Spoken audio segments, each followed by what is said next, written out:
Welcome to Aston Means Business, a podcast from Aston Business School. My name's Steve Dyson, and I'm a journalist who's interviewing some of the UK's top business academics here at Aston.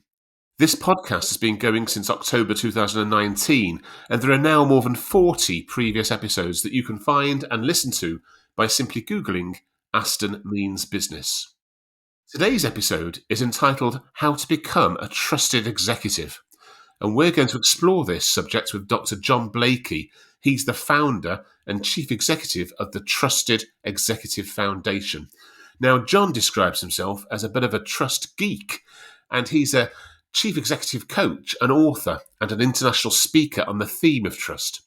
He graduated with a doctorate in business administration from Aston Business School in 2018, where his research resulted in his book called The Trusted Executive: 9 Leadership Habits that Inspire Results, Relationships, and Reputation. Let's find out more.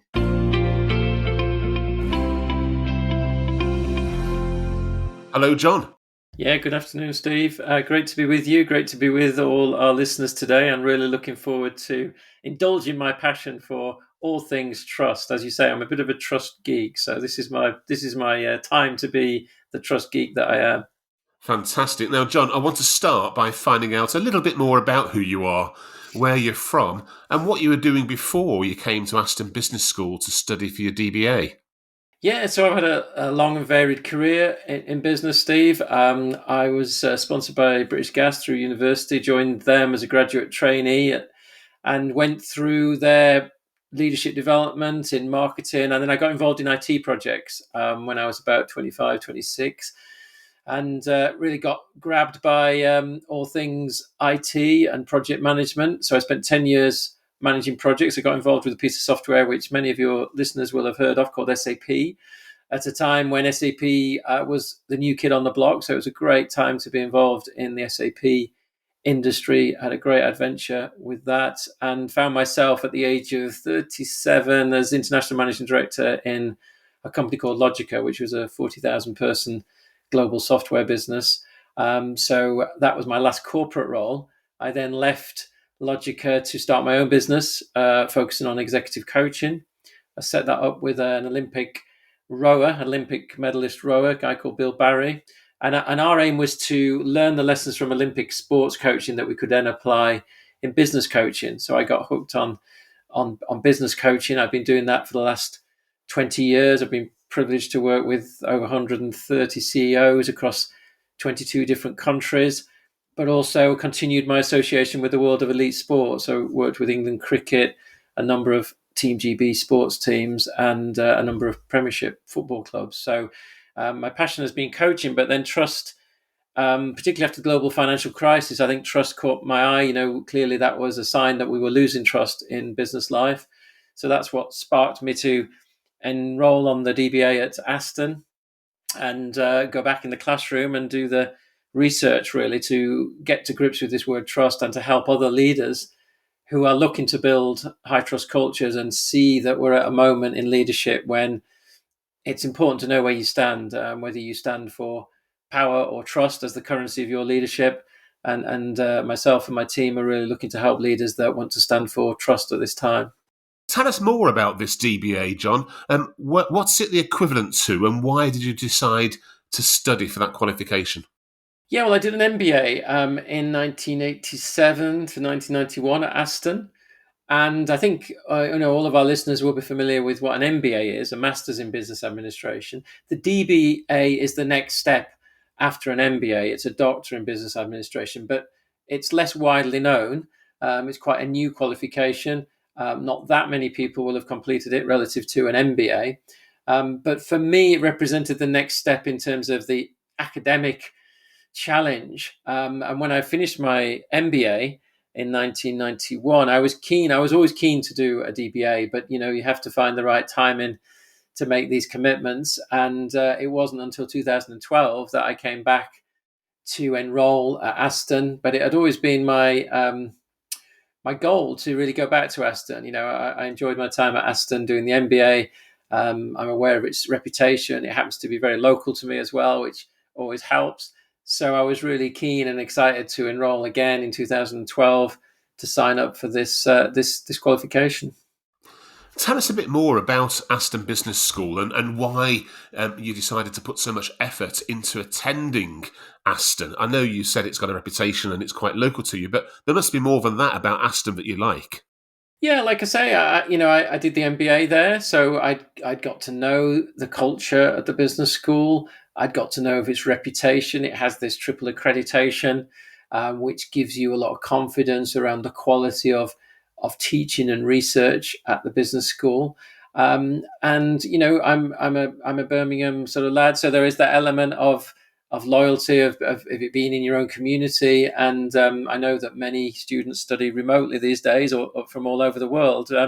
But it's quite nice to do things in your own backyard occasionally as well. And so that's been part of my association with Aston. And I've had other roles with Aston. I've been part of their mentoring program for business leaders, and I've contributed to a number of conferences and events at Aston, which again is, so it's a network that I've been glad to be part of, a community that I hope to continue to be part of, in the years to come. One of the other aspects of the DBA at Aston, which was really important to me, was the quality of the supervision. And I was really pleased to have Dr. Ann Davis, as she was then. I believe she might be Professor Ann Davis now. She's moved on, but Dr. Ann Davis was really helpful to me as an academic tutor. Somebody who had been there and done it academically in a way that I hadn't, so she could show me the ropes. But she also challenged me intellectually, and she challenged me to go the extra mile. I was very busy. I was doing the doctorate alongside my business roles, and there's always a temptation to sort of just do enough to get by. But Anne didn't allow me to get away with that. She was very stringent in making sure that I gave it my best, and I'm glad of that. Obviously at the time it can also be quite challenging, but in hindsight, Anne got the best out of me, and that's great. Having now completed the qualification, because you're not going to do it twice. So you're best giving it your best shot the one time that you do it, and Anne really helped me do that. Now, the subject of your DBA was trust, of course, and how executives can develop that trust. And as I mentioned at the very beginning, one of the results of your DBA was your book, The Trusted Executive, 9 Leadership Habits that Inspire Results, Relationships and Reputation. Now, to better understand that research, perhaps you can tell us about how those habits are structured in your book. Yeah, when I started my DBA, I wanted to understand where leadership was heading, particularly after the global financial crisis of 2008, 2009. And this word trust emerged front and center very quickly as being key to the future of business leadership. And the thing with trust is it's a big, vague, emotive word. Everybody knows it's important, but not many people can break it down into its constituent parts, and therefore it becomes harder to manage if you're not able to do that. So I was keen to get at a model of trust, a behavioural model of trust. So my own research focused on taking existing research, which had discovered that there are 3 pillars of trust: ability, integrity, and benevolence. So those 3 pillars were already there in the research. But what I wanted to do was build on that to find out what the behavioural habits were under each of those 3 pillars. And that's where the 9 habits of trust model came from. There are 3 habits under each pillar, and each habit is important in terms of building and inspiring trustworthiness, whether that's in a leader or in a team or in a brand. Okay, so that makes sense to me. Let's explore the behaviours underneath each pillar. Talk to us about the behaviours around that first pillar of ability. Yeah, so ability, 3 habits of ability: deliver, coach, be consistent. So I think in terms of ability as a business leader, it's important to be competent at what we do, to deliver on time, to budget, to quality. And that's that first habit of delivery. Coaching is all about helping other people deliver. So if I, as a leader, have mastered my own delivery habit, how can I help other people who I'm leading also master that delivery habit? And that's really where this skill of coaching comes in, that through coaching, I can tap into the potential in people and help them grow and help them perform sustainably over a period of time. And the third habit is that I have to do this delivery and this coaching consistently. I have to do it day in, day out through the hurly-burly and the ups and downs of business life. And we all know that it's very stressful out there. There are a lot of challenges. But nothing destroys trust as quickly as unpredictability of behavior. If I don't know where I stand in relation to you, if I don't know whether I'm going to get a different version of you on a Monday or a Wednesday or a Friday, it's going to be very hard for me to trust you. So being consistent is not the most glamorous of the 9 habits, but it's equally important in ticking those boxes. So deliver, coach, be consistent. If leaders master those habits, then they're making sure that their ability pillar of trust is strong and stable. Yeah, I can see the importance of that consistency. Like you say, it doesn't sound sexy, but we need to know what's coming, don't we? So what about the behaviours underneath the pillar of integrity? And I guess integrity is a bit of a crucial theme in society today, given all the recent controversy over the Conservative leadership.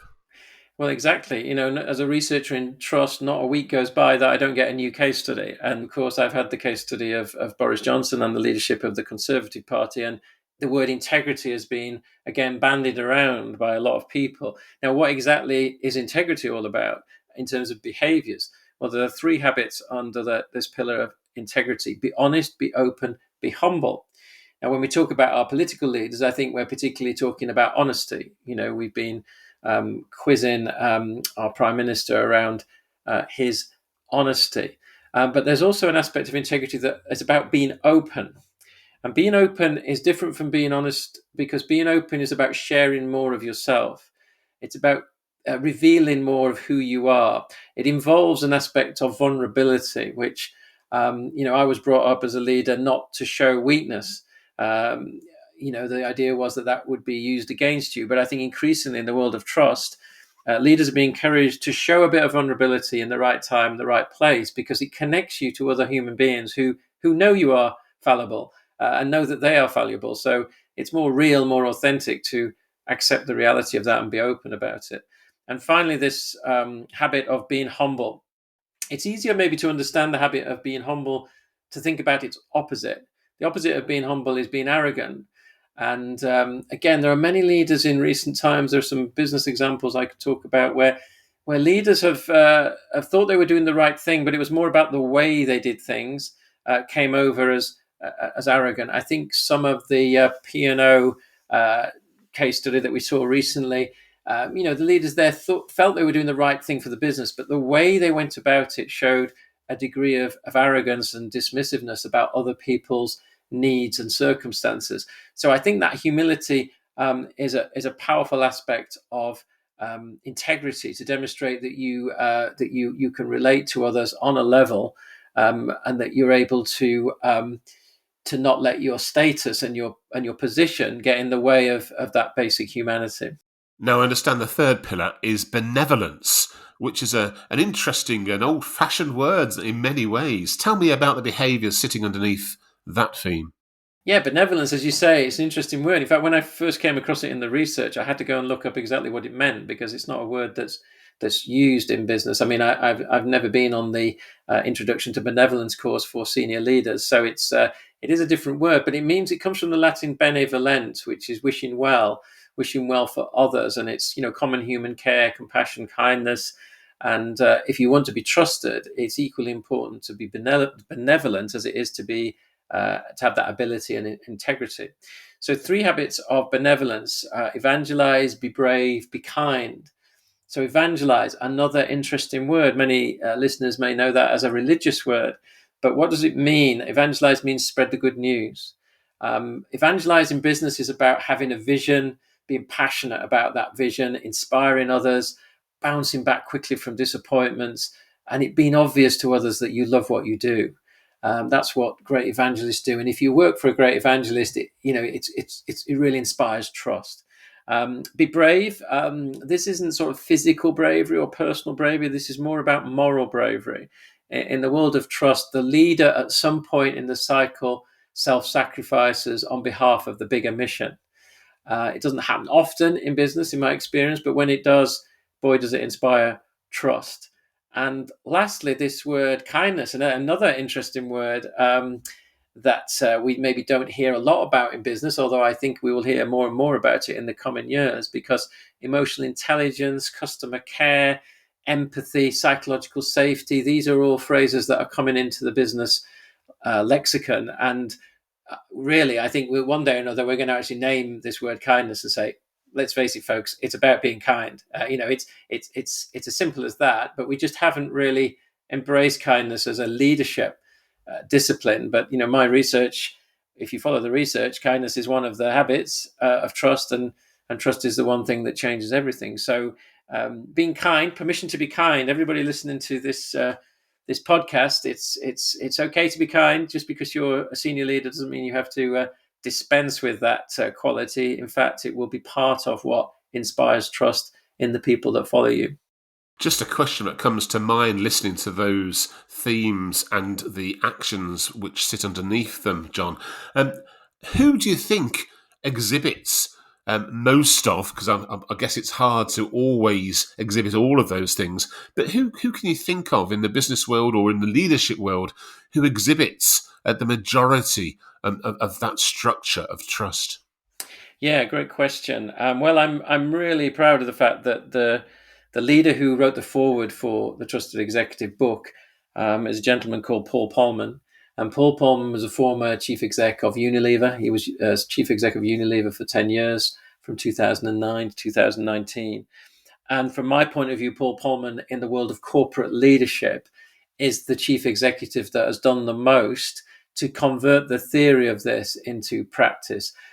So his tenure at Unilever was marked not just by a dramatic increase in the share price from $12 to $40, but he also introduced the Unilever Sustainable Living Plan, which is a very bold plan to reduce poverty around the globe and increase Unilever's corporate sustainability and environmental responsibility. And Unilever has also been recognized for its employee engagement and the way that it takes care of its people. So I think Paul Polman has done the most to demonstrate that you can pursue what I call the triple bottom line: profit, people, and planet. You can do these things in parallel. They're not mutually exclusive. And building a high trust culture is one of the key enablers of delivering that more holistic and sustainable success in the 21st century. Now, your research and the resulting book, John, they sound fantastic in both their content and in the simple, understandable way that they're structured. But aside from a book, what else has been the results of your DBA at Aston for you? Yeah, the book was a great outcome of doing a DBA, and certainly wouldn't have happened without the DBA. The other outcome, which is equally, if not more significant, is that in 2016, I also decided to found the Trusted Executive Foundation as a not-for-profit. I wanted to sort of walk the talk of the book by developing an organization that could help other leaders go on this journey of trust and use this model in practice. So the Trusted Executive Foundation over the last 6 years has been helping leaders and their teams in different sectors to put the model into practice. We've developed a number of diagnostic tools. We have a 360 feedback tool that works with the model. We have an organizational survey tool that works with the model, because once we have a model, we can measure things, we can collect data, we can measure improvement. And we have a team of coaches that can work with leaders with relevant habits. So, for example, if we were working with an organization, we're working with an organization at the moment where there are 3 habits that have come out of the survey as being worthy of focus: the coaching habit, the being open habit, and the being brave habit. So what we are doing now, each member of that executive team has a executive coach assigned to them, and they are working on how to put those habits into practice in their day-to-day work. So this is, again, how we go from the theory to the practice. And coaching is a very powerful tool of behavioral change. So what I'm really focused on at the moment is putting the theory into the practice. The Trusted Executive Foundation is a vehicle for doing that. And we're building a community of leaders who are passionate about pursuing this style of leadership. And obviously, it's not everyone that wants to fly this flag, but I think we're finding increasingly in a modern world, more and more leaders are recognizing there's a need to change. There's different expectations from younger generations around leadership. and it's a very competitive world in terms of talent and sustainability of high performance. Where's the foundation based, John, in terms of where are you based and how far do you stretch? Well, the foundation is based in Solihull. That's where I'm based. As I say, I'm a West Midlands. Been in the West Midlands for since I was 14. So that's where we're notionally based. But we have members of our team and associates working throughout the UK. It's principally focused in the UK. We do have some partners in other parts of the world that have picked up the model and have wanted to work with it and have partnered with us around that. But 90% of our activity is happening here in the UK, but across many sectors, and in some cases working with international organizations that are headquartered here. We're sector agnostic, but we're particularly focused on the CEO and the senior leadership team, because one of the other outcomes of my research was that the single biggest factor in building a high trust culture is the behavior of the CEO and the senior leadership team. So that role modeling, that leading by example, we know that if we can help the leader and the top team make a shift, it will ripple out into the rest of the organization. So that's the sweet spot for us, is helping leaders who are leading from the top and setting the tone for the rest of the organization. Now, John, I realise your book highlights the 9 habits of trust. We've talked through those and how they sit under the 3 pillars of ability, integrity, and benevolence. But as a final question, and for entrepreneurs and business leaders listening, give us a takeaway snapshot priority in becoming a trusted executive. I guess I'm after 2 sentences. 1, what do they need to exhibit as people? And 2, what should they focus on? Yeah, the phrase that I use to wrap this all up is a quote by another researcher on trust, a guy called Charles Green. And Charles Green asked the question, do you believe that what the world needs right now are leaders who trust in power or leaders who rely on the power of trust? So he said, do you believe that what the world needs right now are leaders who trust in power or leaders who rely upon the power of trust? I think that's a very important question for every leader to ask themselves at the moment, to say, what do I stand for? What is the currency of my leadership? Do I recognize that the outside world is changing and I might need to reinvent aspects of my leadership? So I think that's the first question is, decide where you stand, because you can't be half pregnant. You're either relying on power or you're relying on trust. And if you are relying on trust, I think, like everything else, models help. There are many models of trust. Mine is one model, but it's helpful to have a model because it gives you structure. It does allow you to focus. Nobody can work on 9 habits in parallel, but if you know there's 1 or 2 habits that really could make a difference for you and could also reduce the risk that you might block your copybook in terms of trust, then I think that makes it a more manageable task. So it's where do you stand, and then models can help you focus. Dr John Blakey, the founder and chief executive of the Trusted Executive Foundation, who studied for his DBA at Aston Business School, many thanks for taking part in this episode of Aston Means Business. Thank you, Steve, and thank you everyone for listening. And thanks to you, our audience, for listening to Aston Means Business, an original podcast series for Aston University. Remember, if you've enjoyed today's episode, you can find and listen to earlier episodes by simply Googling Aston Means Business. And any business owner interested in finding out more about the Trusted Executive Foundation can do so by visiting www.trustedexecutive.com. And if you're interested in studying anything to do with business, finance or economics, why not check out what Aston Business School has to offer at www.aston.ac.uk/courses. We've also got a podcast series called Society Matters, which interviews top academics at Aston's School of Social Sciences and Humanities about current issues and concepts which shape our world and the way that people live. You can find those episodes simply by Googling Society Matters Aston. Meanwhile, we'll be back soon with more interviews with some of the UK's top business academics and experts here at Aston.